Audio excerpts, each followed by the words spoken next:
आप सभी का एक बार फिर से बहुत बहुत स्वागत है लर्निंग 365 के इस ऑनलाइन लर्निंग प्लेटफॉर्म पे। और उम्मीद करते हैं कि आप सभी अच्छे होंगे और खूब मन लगा करके पढ़ाई लिखाई कर रहे होंगे।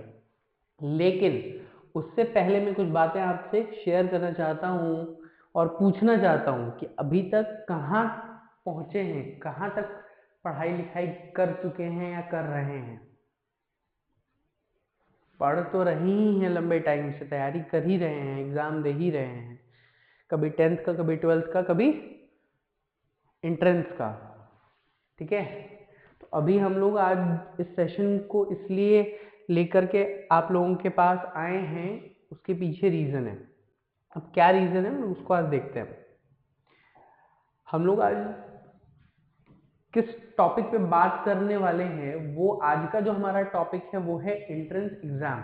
अब एंट्रेंस एग्ज़ाम में हम क्या बात करेंगे, तो एंट्रेंस एग्ज़ाम में हम ये आए हैं बात करने के लिए आपसे कि जैसे कि आपको पता है कि हमारे चैनल पे एंट्रेंस से रिलेटेड कंटेंट आपको प्रोवाइड किया जा रहा था पहले, और कुछ समय से हम एक्टिव नहीं हैं, जिस वजह से हम एक फिर से कोशिश कर रहे हैं कि हम आपके लिए कुछ बेटर कंटेंट लेकर के आए, वो भी बेटर टीम के साथ, बेटर टीचर्स के साथ और बेटर रिसोर्सेज के साथ सब कुछ आपको मिले। तो इसके लिए हम लेकर के आए हैं आपके सामने कुछ इम्पॉर्टेंट एग्जाम्स की इंफॉर्मेशन। फॉर एग्जाम्पल जो अभी कॉमन है सभी स्टूडेंट्स के लिए, एक तो CUET है ही, इसके अलावा आपके लिए एक और एंट्रेंस एग्जाम है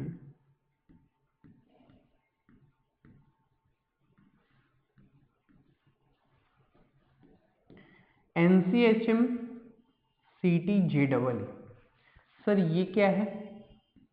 देखिए, अगर आपको सेंट्रल यूनिवर्सिटी में जाना है, इंडिया के टॉप सेंट्रल यूनिवर्सिटी में, तो आप कैसे जाते हैं? आप CUET के थ्रू जाते हैं। ठीक है, अब चाहे वो BHU हो, DU हो या AU हो, आप CUET एग्जाम के थ्रू उसमें जाते हैं। लेकिन अगर आपको होटल मैनेजमेंट करना है तो आप कैसे जाएंगे, किस यूनिवर्सिटी में जाएंगे? अगर आपको बिजनेस करना है या MBA करना है तो आप जाते हैं IIM।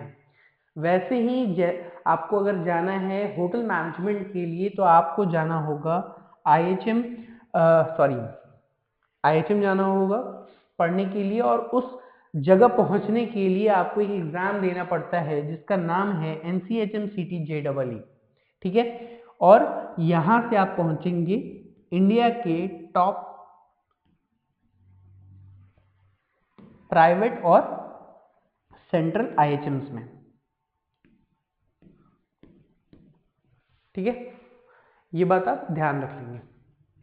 अगर किसी को कोई भी इसके रिगार्डिंग गाइडेंस चाहिए होगी तो वो कमेंट बॉक्स में अपना कमेंट ड्रॉप कर सकता है, उससे फिर हमारी टीम कांटेक्ट करेगी, या वो हमारी टीम को अगर कांटेक्ट करना चाहता है तो अबाउट सेक्शन में हमारे दिए गए कांटेक्ट नंबर और हमारे मेल आईडी पे आप मैसेज कर सकते हैं, तो फिर आपको विद इन 24 आवर्स हमारी टीम कांटेक्ट करेगी। इसके अलावा अब हम बात करेंगे कि सर ये एग्ज़ाम तो ठीक है, चलिए होटल मैनेजमेंट किसी को करना रहा तो वो इस एग्ज़ाम को देगा, बट इन दोनों को कैसे प्रिपेयर करेंगे? अगर मान लो कोई बच्चा भाई कॉमर्स से है या साइंस से ही है, उसको देना है CUET भी और NCHM CT JEE भी, तो वो कैसे प्रिपेयर करेगा दोनों? 12th बोर्ड्स के बाद मुश्किल से आपके पास 20 से 25 दिन का टाइम बच रहा है।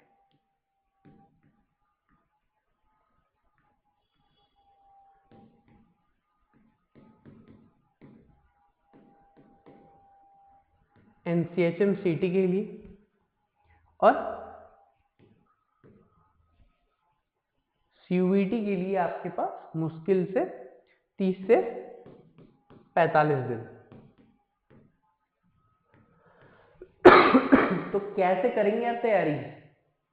क्या हो पाएगी इसमें तैयारी? निकल पाएगा आपका एंट्रेंस एग्जाम, या ड्रॉप लेना पड़ेगा?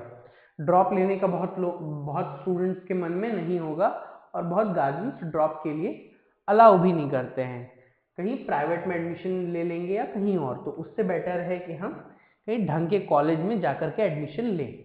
तो उसके लिए हमें क्या करना होगा, उसके लिए हमें इसकी तैयारी करनी। और ये तैयारी होगी कैसे, वो होगी यूं, जब आप इस वीडियो को पूरा एंड तक देखेंगे। तो कृपया करके यहाँ पे देखते रहें जब तक ये वीडियो एंड नहीं हो जाता। बीच में बाय मिस्टेक अगर ऐड आ जाएगा तो सॉरी, मुझे नहीं आइडिया है, जब भी मैं बना रहा हूँ तो उस समय कोई ऐड नहीं चलेगा इस वीडियो पे, लेकिन फ्यूचर में अगर चलता है तो उसके लिए माफ़ी चाहूँगा। आप देखिए एंड तक, जो भी डिटेल में बता रहा हूँ बहुत आपके लिए काम आने वाला है। अब ठीक है सर, ये चीज़ें हैं। अब हमें ये बताइए कि सर दोनों एग्जाम्स के लिए हमें क्या क्या लेना होगा। पहले जो कॉमन चीज़ है दोनों एग्जाम्स में हम देखेंगे जो आपके 12th का सिलेबस रहता है, math, physics, chemistry, bio, accounts, PST, economics, history, geography, political science, ये आपका डोमेन सेक्शन में आता है।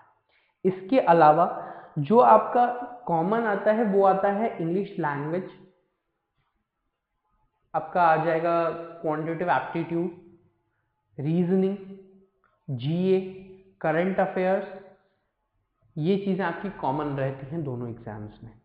ठीक है, तो ये ऐसी चीज़ें हैं जो एक बार प्रिपेयर कर लेंगे तो दोनों के लिए आपका हो जाएगा। तो हमें सबसे इम्पॉर्टेंट जो है ध्यान देना है इंग्लिश पे, क्योंकि NCHM CT JEE, ठीक है, क्योंकि मैं बता रहा हूँ, अगर आपने पेपर पैटर्न देखा होगा, अगर आपने पेपर पैटर्न देखा होगा तो आपको आइडिया लग जाएगा।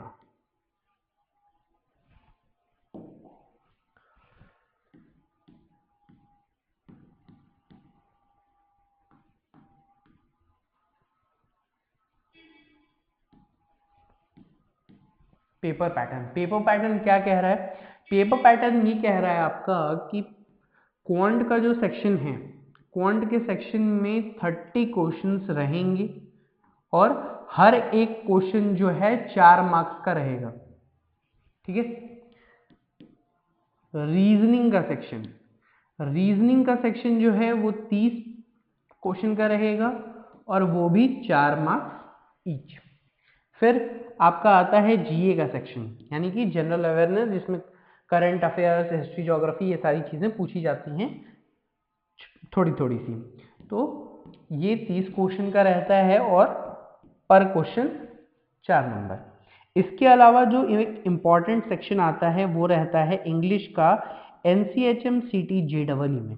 इंग्लिश से इसमें सबसे ज़्यादा क्वेश्चंस पूछे जाते हैं, टोटल 60 क्वेश्चंस, पर क्वेश्चन 4 मार्क्स। इसके बाद फिर आता है हमारे लिए सर्विस एप्टीट्यूड।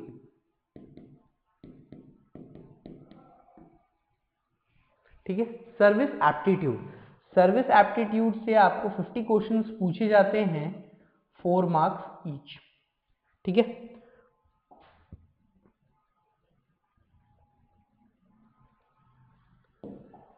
ये बात आप ध्यान रख लेंगे। ये आपके टोटल सब्जेक्ट्स हैं जो आपको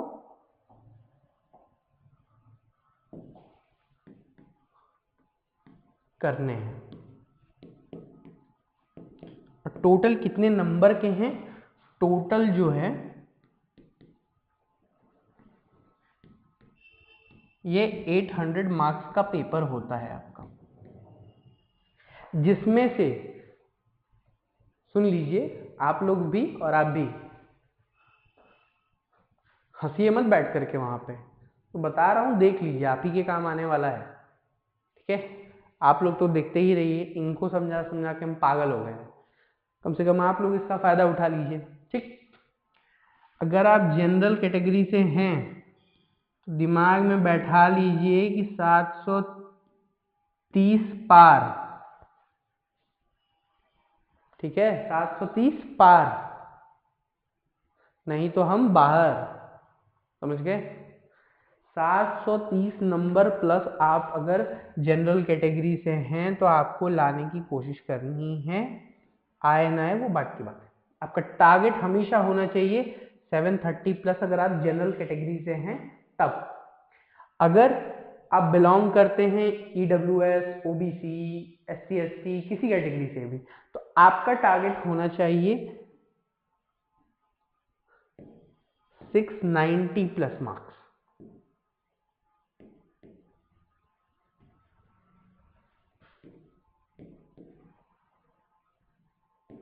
ठीक है, ये चीजें आप नोट कर लेंगे। अगर आप इन कैटेगरी से बिलोंग कर रहे हैं तो आपको इतने नंबर के बीच में रहना पड़ेगा। अगर आपको टॉप के IHM में लेना है, मिल तो ऐसे भी जाएंगे अगर कम नंबर रहेगा, लेकिन आपको वो IHMs नहीं मिलेंगे जिसका आप सपना देख रहे हैं। आप सपना देख रहे हैं IHM पूषा का जो नंबर 1 है, तो वो मुश्किल रहेगा मिलना। उसके बाद आप देखेंगे सपना IHM मुंबई। उसके बाद थोड़ा सा नीचे आएंगे तो बैंगलोर देख लेंगे, हैदराबाद देखेंगे, फिर भोपाल देखेंगे, फिर लखनऊ देखेंगे, ऐसे करके कई IHMs देखेंगे। फिर आप IIHMs देखेंगे, international institute of hotel management Aurangabad, यहाँ वहाँ सब जगह देखेंगे, लेकिन उसका कोई मतलब नहीं है। जो मतलब है वो आपके सामने है, और वो ये है, ये है। ठीक है, जाना है तो अच्छे जगह जाना है, नहीं तो फिर यार क्या मतलब है। तो फिर बाकी और भी प्राइवेट लोकल में भी है, वहाँ भी है, यहाँ भी देना है, वहाँ भी देना है पैसा, तो फिर मतलब नहीं जाता है। कुछ अच्छे जगह पढ़ने के लिए जाना और बाकी सारी चीज़ों में थोड़ा सा फर्क आ जाता है। ठीक है, फिर हम आगे मूव करते हैं।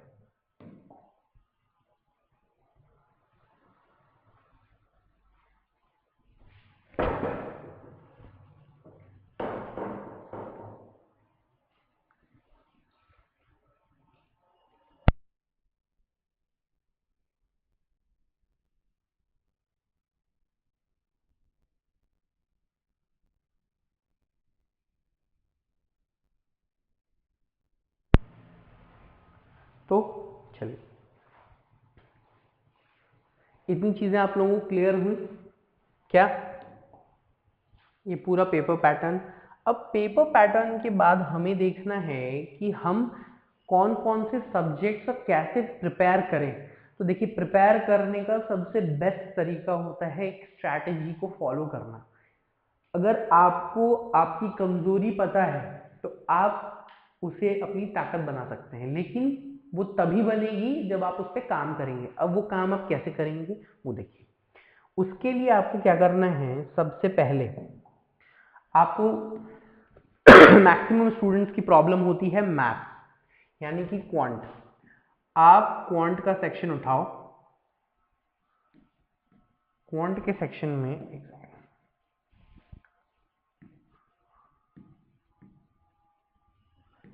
आप क्वांट का सेक्शन उठाओ। इसे क्वांटिटेटिव एप्टीट्यूड कहते हैं। अगर किसी को ना पता हो तो वो नोट कर लें।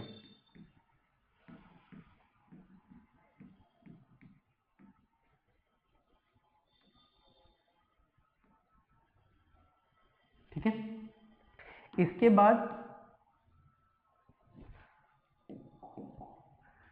इसमें क्या क्या चैप्टर्स हैं ये हम देखेंगे। सबसे पहले इसमें जो जो चैप्टर्स दिए गए हैं उनके बारे में जानेंगे। इसमें सबसे पहला जो चैप्टर होता है, और सारे एग्जाम्स में ये कॉमन होता है, तो ये है आपका नंबर सिस्टम। ठीक है, जिससे आपको करीबन 2 क्वेश्चंस हर साल देखने को मिलते हैं। इसके बाद फिर मूव करेंगे सेकंड पे। फिर सेकंड में आता है आपके लिए सिंप्लीफिकेशन। सेकंड में क्या आता है आपके लिए? सिंप्लीफिकेशन। सिंप्लीफिकेशन से आपसे क्वेश्चंस पूछे जाते हैं। इसके बाद फिर आपसे पूछा जाता है HCF एंड LCM से। इसके बाद आपसे पूछा जाता है रेशियो एंड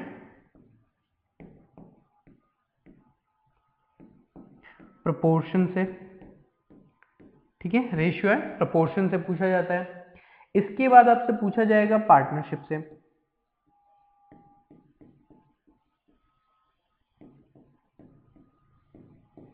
ठीक है, इसके बाद अगर कोई चैप्टर होता है इंपॉर्टेंट तो वो होता है आपके लिए परसेंटेज, फिर आपके लिए DI, फिर टाइम, वर्क एंड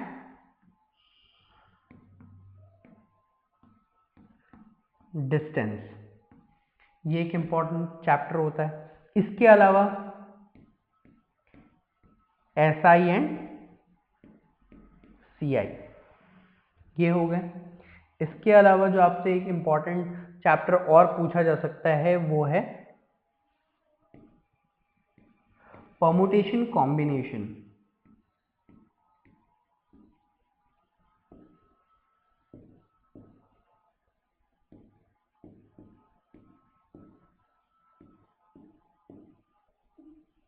ठीक है,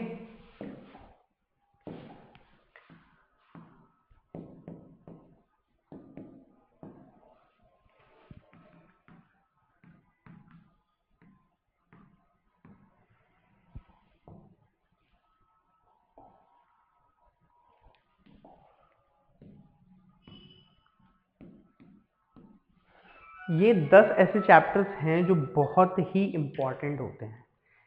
ये ऐसे 10 चैप्टर्स हैं जो बहुत ही इम्पॉर्टेंट होते हैं आपके एग्जाम के लिए। और सिंप्लीफिकेशन से आपको 2 क्वेश्चंस पूछे जाते हैं, HCF LCM से 2 क्वेश्चंस पूछे जाते हैं आपको, रेशियो प्रोपोर्शन से 2 से 3 क्वेश्चंस पूछे जाते हैं,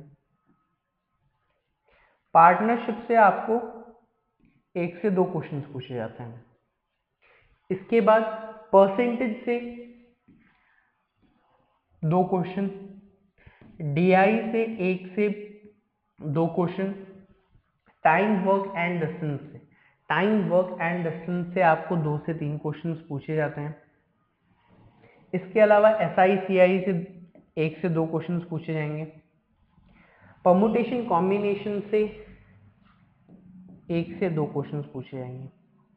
मतलब टोटल ये रहता है कि सबसे कहीं ना कहीं एक ना एक, दो ना दो क्वेश्चंस आने ही आने हैं, ये फिक्स है।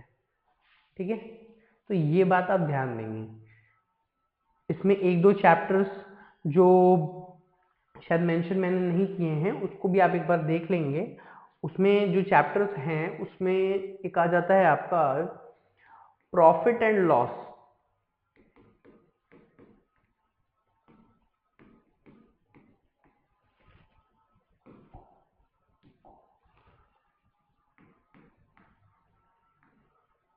ठीक है, ये टोटल चैप्टर्स रहते हैं और इससे भी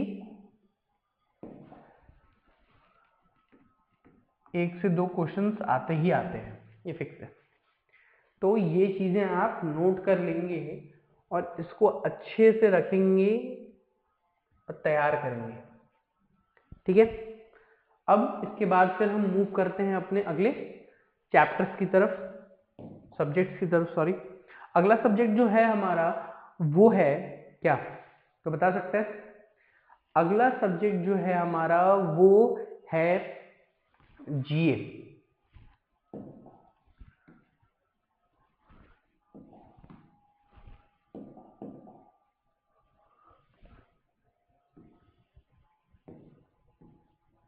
जिसे हम जनरल अवेयरनेस या जनरल साइंस या जनरल स्टडीज कहेंगे। अब बहुत सारे नाम है, बहुत कुछ कह सकते हैं बच्चे, बहुत कहते हैं। इसमें हमें सबसे इम्पॉर्टेंट चीज जो है उसको पढ़ना है और वो है स्टैटिक जीके। ये सबसे इम्पॉर्टेंट है, अधिकतर क्वेश्चंस इसी से आते हैं। ठीक है। इसके अलावा जो सेक्शन है आपके पास वो है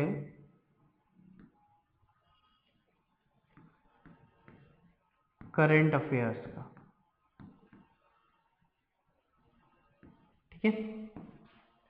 दो ये हो गया। इसके अलावा और जो सेक्शंस हैं वो आप मेंशन करेंगे।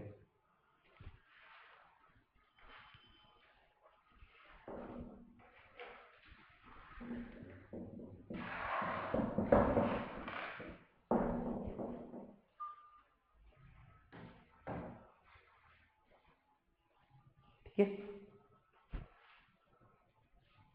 इसके अलावा जो इम्पोर्टेंट चीजें हैं वो ये हैं कि थर्ड में क्या है। थर्ड में ये है कि पहले दो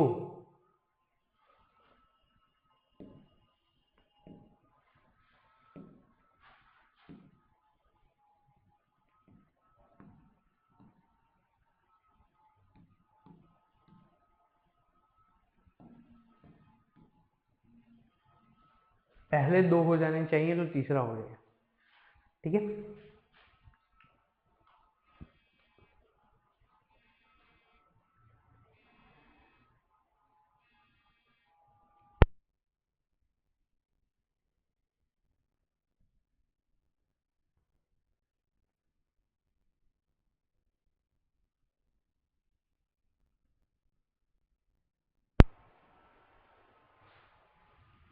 ठीक है,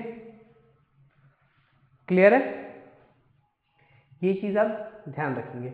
अब इसके बाद जो इंपॉर्टेंट सेक्शन हमारा आता है वो इंपॉर्टेंट सेक्शन आता है हमारा रीजनिंग का।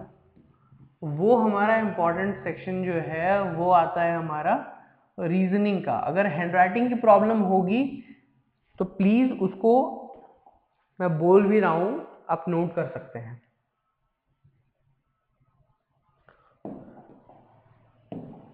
अब जैसे कि पहला चैप्टर जो है रीजनिंग में आपको क्या क्या करने हैं वो चैप्टर्स में बता देता हूं, जिससे मैक्सिमम क्वेश्चंस आपके एग्जाम में देखने को मिलते हैं। ब्लड रिलेशन जो है एक चैप्टर ये हो जाता है आपका। थर्ड होता है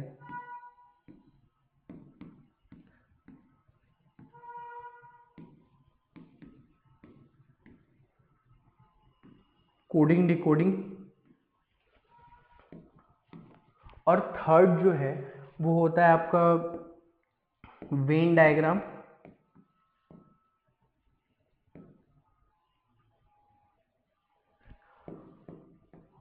फोर्थ चैप्टर आपके लिए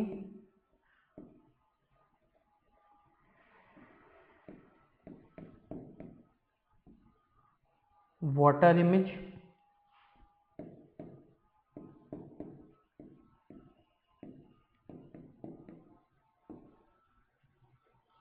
और मिरर इमेज। ये फोर्थ चैप्टर में आपके हैं दोनों। इसके बाद फिर फिफ्थ चैप्टर में आपके क्या आते हैं। फिफ्थ चैप्टर में आपको आ जाएगा एनालॉजी।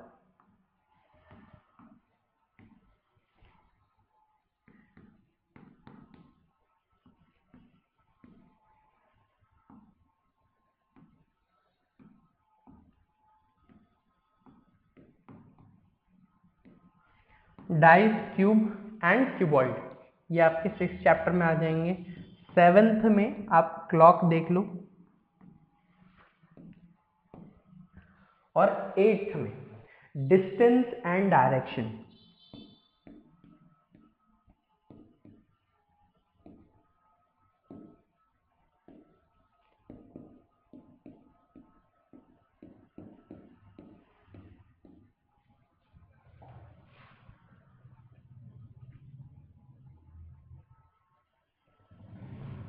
ठीक है। इसके बाद नाइन्थ चैप्टर में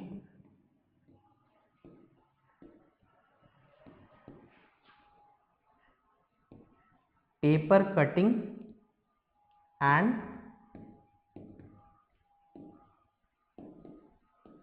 फोल्डिंग। ये 9 चैप्टर्स आपके लिए मोस्ट इंपॉर्टेंट है। इसके अलावा जो चैप्टर्स आपको और पूछे जा सकते हैं उसमें एक चैप्टर और आ जाता है। क्या किसी को कोई आइडिया?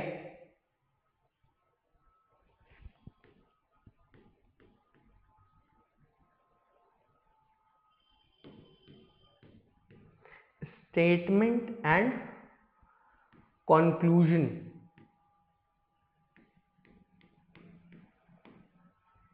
और स्टेटमेंट एंड अजम्पशन। ये टोटल 10 चैप्टर्स जो हैं, 11 चैप्टर्स आपके एग्जाम में देखने को मिलते हैं। अधिकतर जो क्वेश्चंस आपको एग्जाम में देखने को मिलेंगे वो आपको इससे मिलेंगे 3 से 4 क्वेश्चंस, और कोडिंग डिकोडिंग से आपको 2 से 3 क्वेश्चंस, वेन डायग्राम से आपको 2 क्वेश्चंस मिलेंगे, वाटर इमेज मिरर इमेज से 1 क्वेश्चंस आपको देखने को मिल सकते हैं, एनालॉजी से आपको 2 क्वेश्चंस मिलेंगे देखने को, डाइस क्यूब क्यूबॉइड से बहुत क्वेश्चंस नहीं बनते हैं, 1 क्वेश्चंस बनते हैं, डिस्टेंस एंड डायरेक्शन से 2 से 3 क्वेश्चंस बनेंगे, पेपर कटिंग एंड फोल्डिंग से 1 से 2 क्वेश्चंस बनेंगे, स्टेटमेंट एंड अजम्पशन से 1 से 2 क्वेश्चंस बनेंगे। ये टोटल फॉर्मेट रहता है आपके एग्जाम में जो पूछा जाएगा आपसे, ठीक है। ये इतने चैप्टर्स मोस्ट इंपॉर्टेंट रहते हैं एनसीएचएम सीटी जेडबल के लिए, मैं बता रहा हूँ ये सीयूईटी का नहीं है, ठीक है। अब अगला हमारा रीजनिंग हो गया, क्वांट हो गया, जीए हो गया, अब बचा क्या, सर्विस एप्टीट्यूड और इंग्लिश। अब हम बात करेंगे इंग्लिश के ऊपर। इंग्लिश के लिए हमें क्या करना है,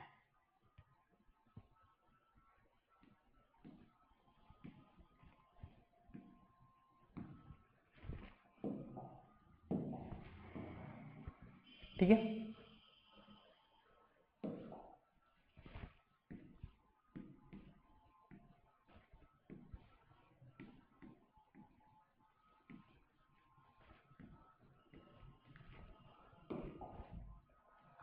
इंग्लिश में आपको जो मोस्ट इम्पॉर्टेंट चीज होती है और आज के टाइम में सबको प्रॉब्लम है, और वो है ग्रामर। ग्रामर में आपको बहुत सी बेसिक चीजें नहीं पता, ठीक है। इसके बाद आ जाता है आपका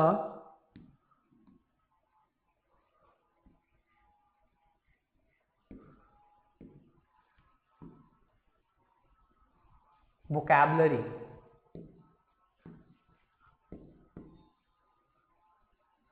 थर्ड आता है आपका रीडिंग कॉम्प्रिहेंशन,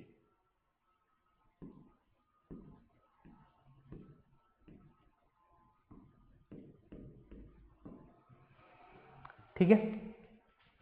ये इतनी चीजें आपको क्लियर होनी चाहिए अगर आपको इंग्लिश में अच्छा स्कोर करना है। तो ये 3 चीज आपने कर ली, मतलब आपने जंग जीत ली, क्योंकि एनसीएचएम में जंग जो लड़नी है असली, वो इंग्लिश से ही लड़नी है।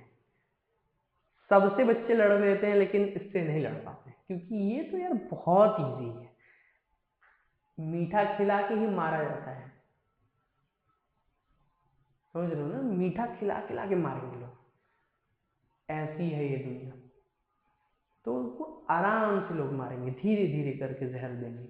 और ये इंग्लिश वही जहर है जो तुम्हें लगता है कि नहीं यार ये तो मुझे आता है, लेकिन ये भ्रम है। अपनी इंग्लिश अगर जज करनी है तो पहले चेक करो अपना ग्रामर, फिर वोकैब, फिर रीडिंग कॉम्प्रिहेंशन।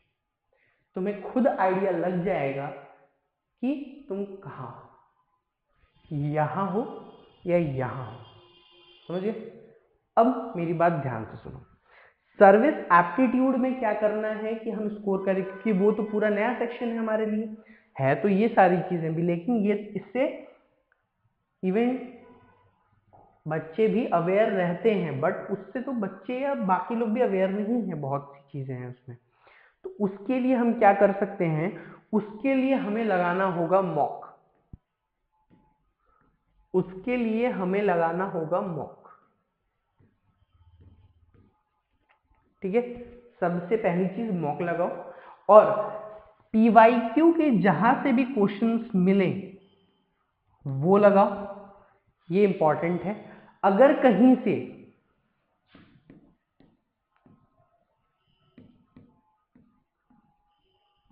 प्रैक्टिस सेट्स मिलते हैं तो वो भी लगाओ आप, उसकी प्रैक्टिस हो जाएगी। इसके अलावा क्या कर सकते हैं, इसके अलावा आप एक काम ये कर सकते हैं कि आप एक चीज देखिएगा, बहुत ज्यादा तो मैं नहीं कहूंगा कि मॉक टेस्ट मिलेगा, लेकिन 2 तो मिल पाएगा ना, पीवाईक्यू के 2 साल के तो पेपर्स मिल जाएंगे ना आराम से। अगर प्रैक्टिस सेट मान लेते हैं नहीं मिला, कोई दिक्कत नहीं, हमारे पास 4 पेपर हैं, 4 पेपर के आंसर्स हमारे पास होंगे या नहीं होंगे, मैं ये भी कह लेता हूँ। नेट पे हम सर्च करेंगे मिल जाएगा। हमें क्या करना है, एक क्वेश्चन उठाना है और उससे पहले देखना है कि क्या कह रहा है, और उस क्वेश्चन को फिर सॉल्व करना है दिए गए ऑप्शन से। अगर हमें लगा कि नहीं इसका ऑप्शन बी होना चाहिए, तो बी मार्क करेंगे, उसको एक बार सर्च करेंगे नेट पे, ठीक है। ये तरीका आप सभी क्वेश्चंस में अप्लाई करेंगे।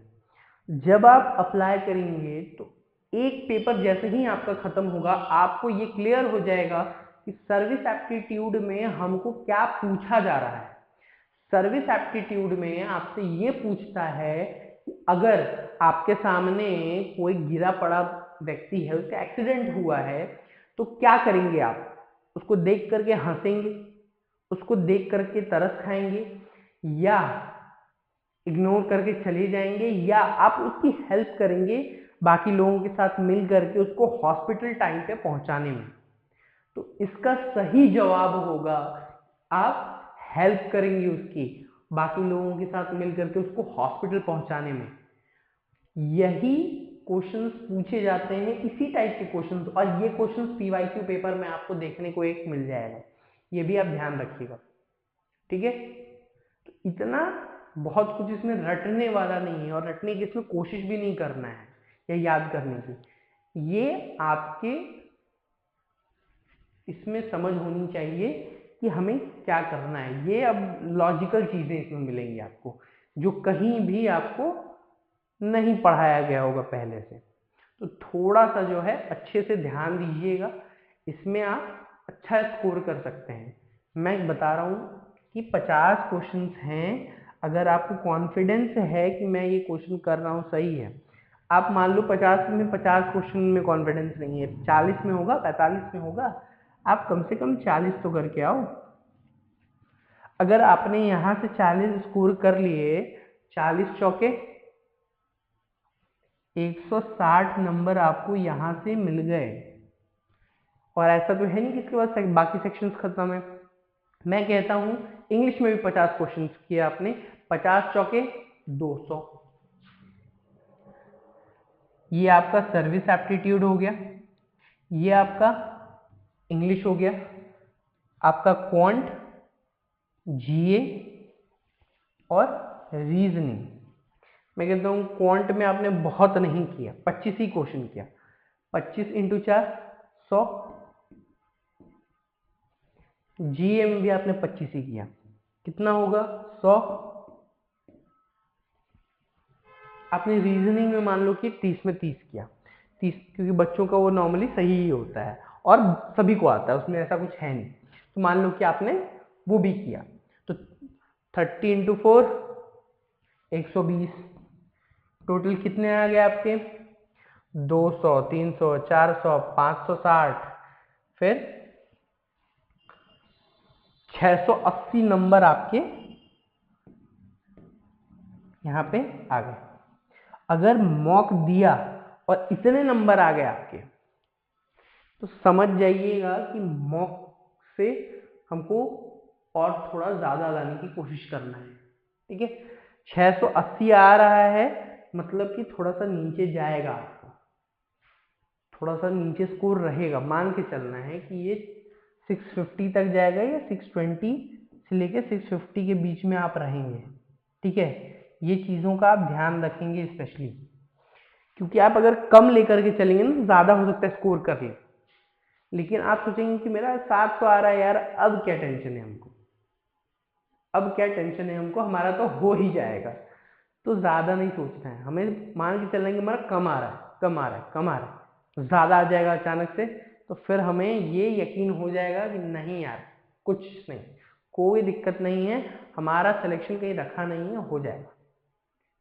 ठीक है, थोड़ा बहुत ऊपर नीचे आता है, मैं आपको क्या ना, एज्यूम करके चलना है आपको, एज्यूम करके चलिएगा ना, मान लो कि भगवान ना करे अगर ना हुआ तो क्या होगा फिर? तो अरे यार ये कैसे हो गया, मेरा नहीं हुआ। तो यार नहीं हुआ नहीं हुआ क्यों सोचेंगे, दुनिया खत्म थोड़ी हो जाएगी इसके ना होने से। तो दिमाग हमें सतर्क रखना है कि हमारे साथ कुछ भी हो सकता है। इसके लिए कभी नहीं सोचेंगे कि हमने ये सोच लिया एग्जाम निकाल ही लेंगे, हमने तैयारी की है, नहीं निकला तब हाँ के लिए भी तैयार रहो, ना के लिए भी तैयार रहो।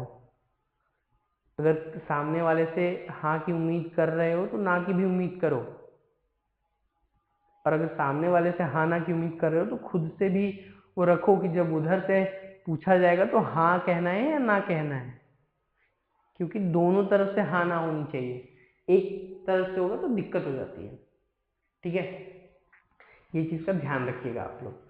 अगर कोई भी टाइप का, अगर किसी भी टाइप का डाउट आपके पास अगर रह जाता है तो आप एक काम कर सकते हैं कि मैंने बताया कि अबाउट सेक्शन में दिया गया है कॉन्टैक्ट नंबर और बाकी डिटेल्स, आप उस पर कॉन्टैक्ट कर सकते हैं। बट अगर दिक्कत होती है तो आप जो है हमें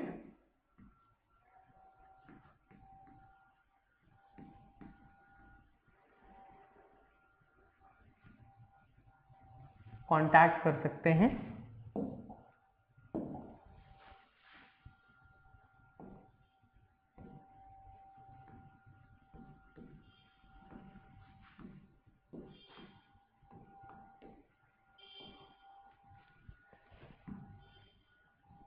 इस दिए गए नंबर पे, ठीक है, बिना किसी हिचकिचाहट के। तो उम्मीद करते हैं कि आप सभी को ये वीडियो अच्छा लगा होगा और आपके काम का होगा।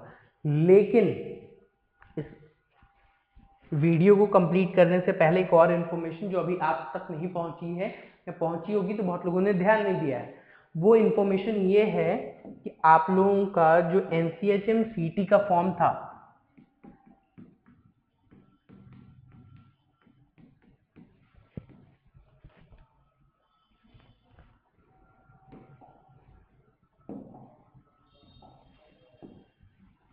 ठीक है, ये 16 दिसंबर को रिलीज हो गया था। ठीक है, इसका लास्ट डेट जो था 24 फेब से खींच करके इसको कर दिया गया है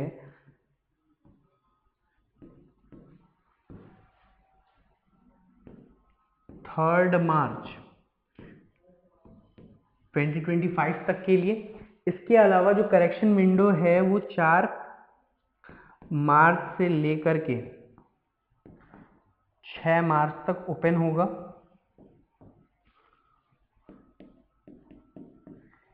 एग्जाम जो है वो 27 अप्रैल को है, ये बात सबको ध्यान रहनी चाहिए। अगर कोई पहली बार देख रहा है ये वीडियो तो जल्दी से जाकर के फॉर्म फिल कर लो, ठीक है।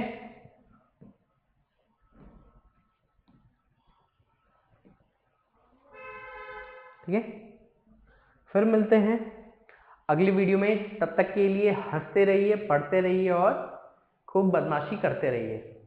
जय हिंद।